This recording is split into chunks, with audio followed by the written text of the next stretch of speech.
दोस्तों अभी आप हाल के दिनों में देखते होंगे कि कार्यपालिका और न्यायपालिका के बीच में टकराव की स्थिति उत्पन्न होती रहती है। और दोस्तों कार्यपालिका ये अक्सर आरोप लगाती है कि न्यायपालिका हमारे कामों में हद से ज्यादा हस्तक्षेप करती है, जो उसका क्षेत्राधिकार भी नहीं है। दोस्तों अगर देखा जाए तो न्यायपालिका वैसे तो लगभग 35 सालों से कार्यपालिका के कामों में हस्तक्षेप कर रही है, लेकिन दोस्तों अभी विवाद क्यों उठा?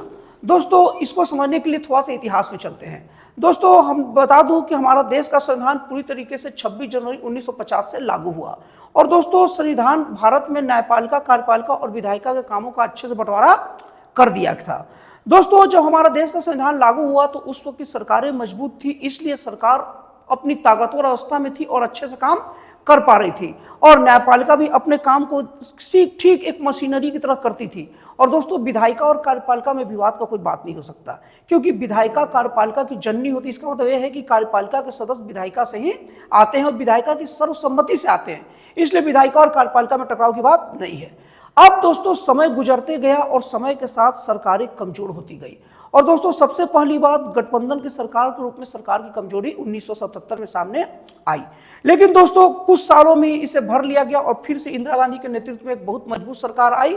और उसके बाद राजीव गांधी के नेतृत्व में इंदिरा गांधी के बाद जो सरकार आई वो भी बहुत मजबूत आई।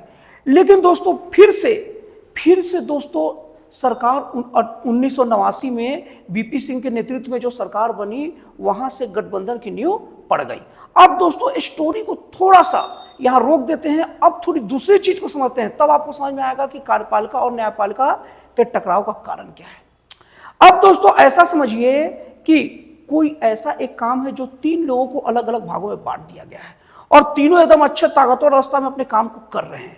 लेकिन दोस्तों उसमें से एक बेचारा ना थोड़ा कमजोर पड़ जाता है, और जब कमजोर पड़ता है ना तो दूसरे अपने सदस्य से मदद मांगता है। अब एक बार वो मदद कर देता है, अब दोस्तों ये ठीक से ना रिकवर नहीं हो पाता, बेचारा कमजोर होते जाता है।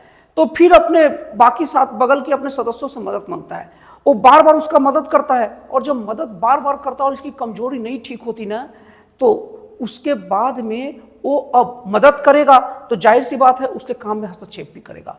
लेकिन ये बेचारा कमजोर है, सह लेता है कि चलो तो काम में हस्तक्षेप भी कर रहा तो क्या कर रहा है, मदद तो कर ही रहा है। और इस बीच में जो सदस्य मदद कर रहा है वो मान लीजिए कि मदद करने के समय में कुछ आरोप भी इस पर लगा रहा, थोड़ा डांट भी रहा है, ठीक से काम करो। अब ये देख भी रहा है कि अगला वो काम नहीं कर रहा है, लेकिन कुछ बोल नहीं पा रहा है क्योंकि वो ताकतवर अवस्था में और इसके एक कमजोर है।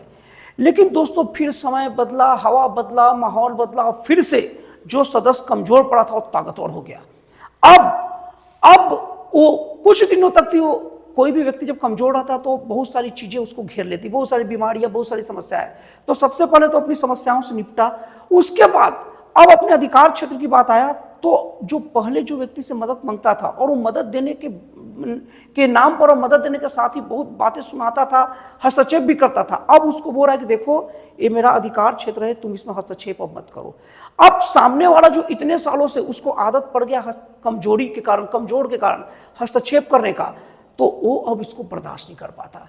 अब जब वो अगला बोलता है कि तुम ठीक से काम नहीं किए, सिखा रहा था, तो वो बोला कि ठीक है मैं तो ठीक से काम नहीं कर रहा हूं, तुम भी तो ठीक से काम नहीं कर रहे हो। अब उसको बुरा लग गया कि पहले बोलता नहीं था, लेकिन वो ये बात नहीं समझता है कि पहले वो कमजोर पर्सन था इसलिए सुन लेता था, लेकिन अब नहीं सुनेगा, वो ताकतवर हो गया है और अब हस्तक्षेप भी नहीं कर पाऊंगा। और वो बात उसको पचेगी नहीं और उन दोनों बीच में विवाद होगा और कुछ दिन तक चलेगा। बाद में ये ताकतवर जो व्यक्ति जो हुआ है कमजोर से, वो अपने अधिकार ले लेगा और वो भी जो मदद दे रहा वो भी अपने अधिकार तक सीमित रहेगा और सब काम अच्छे से होगा। तो दोस्तों भारतीय जो संविधान में कार्यपालिका और न्यायपालिका की वही स्थिति है। दोस्तों 1989 के बाद से कार्यपालिका मतलब सरकार गठबंधन कारण फिर कमजोर हो गई, जो बीपी सिंह के नेतृत्व में बनी थी। उसके बाद दोस्तों अटल बिहारी वाजपेयी के नेतृत्व में सरकार बनी, वो तो इतनी कमजोर थी दोस्तों कि एक ही साल में 3 बार सरकार बदलना पड़ गया। इसीलिए दोस्तों सबसे ज्यादा बार प्रधानमंत्री बनने का खिताब अटल बिहारी वाजपेयी जी के नाम पर चला गया। अब दोस्तों उसके बाद से जो गठबंधन की सरकार पड़ी, तो गठबंधन की सरकार का मतलब सरकार में खींचातानी होती थी, सरकार में कमजोरी आएगी और इस कमजोरी के कारण गठबंधन की सरकार को बार बार न्यायपालिका की जरूरत पड़ती थी। और न्यायपालिका भी कड़ाई से अलग अलग सदस्यों को डांटता था, अलग अलग नेताओं को, अलग अलग पार्टियों को डांटते रहता था और वो पार्टी भी मजबूरी में सुनती थी क्योंकि वो सब के सब कमजोर अवस्था में थे। उनको सबसे ज्यादा खतरा अपने साथियों से था कि कहीं हमारी सरकार न गिर जाए, कहीं हमारी जमीन न खसक जाए। लेकिन दोस्तों 1989 के बाद लगभग 25 सालों के बाद आया 2014। अब दोस्तों 2014 में एक बहुत मजबूत सरकार बनी जो कोई गठबंधन की सरकार नहीं थी, वो थी भाजपा की सरकार। अब दोस्तों यहां भाजपा कांग्रेस से मतलब नहीं है, मैं मजबूत सरकार और कमजोर सरकार की बात करूं, पहले बात क्लियर कर दूं।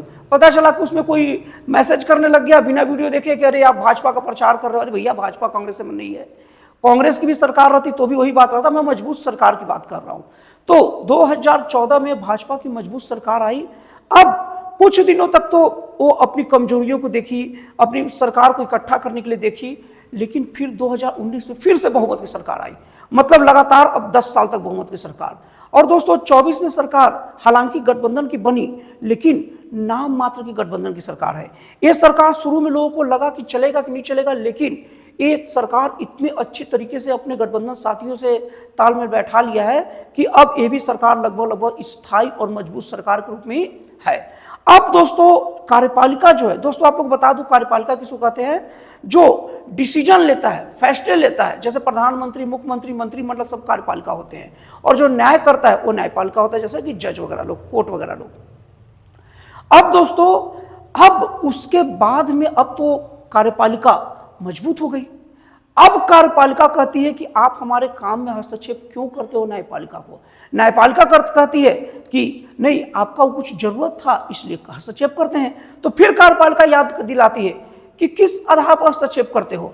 भारतीय संविधान में स्पष्ट उल्लेख है कि मेरा एक काम है, आपका एक काम है, तो आप अपने काम तक सीमित रहो। जब कोई आपके पास राय मांगने आए, न्याय की गुहार लेके आए, तब न्याय करोगे कि हर वक्त बोलोगे।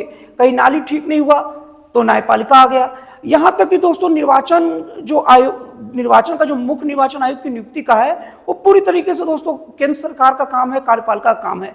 उसमें भी न्यायपालिका बार बार ये बात कहती है कि उसमें न्यायपालिका का सदस्य होने चाहिए। तो दोस्तों अब न्यायपालिका को आदत पड़ गई थी लगभग 30 से 35 सालों तक कि हर बार कार्यपालिका में खटखुट करे। अब कार्यपालिका जब बोलता है कि आप अपनी हद में रहो, अपना काम अपने लिमिट तक करो, जो आपका सीमा वहां तक करिए, तो अब न्यायपालिका को लगता है बेकार। लेकिन न्यायपालिका को जो आदत पड़ी थी कई सालों से कमजोर सरकार का, वो अपने आप को स्वीकार नहीं पा रहा है। और दोस्तों यही कार्यपालिका और न्यायपालिका का विवाद का विषय है। लेकिन दोस्तों जब सरकार मजबूत होती है और सरकार को पता है कि मेरा संविधान मेरे को शक्ति कितना दिया है, और सरकार के वकीलों को भी बात पता है, तो दोस्तों अब न्यायपालिका कुछ भी कहे, लेकिन अब वो समय दूर नहीं है जब न्यायपालिका पूरी तरीके से अपने लिमिट में काम करेगा, कार्यपालिका अपना अलग लिमिट में काम करेगा। और विधायिका कार्यपालिका को तो बता ही दिया, वो दोनों एक ही लगभग होते हैं, आपस से जुड़े होते हैं। तो दोस्तों ये है असली कारण कि न्यायपालिका और कार्यपालिका में विवाद क्यों बढ़ रहा है। लेकिन दोस्तों यकीन मानिए ये विवाद बहुत जल्दी खत्म हो जाएगा और बहुत जल्दी कार्यपालिका पूरी तरीके से मजबूत हो जाएगी।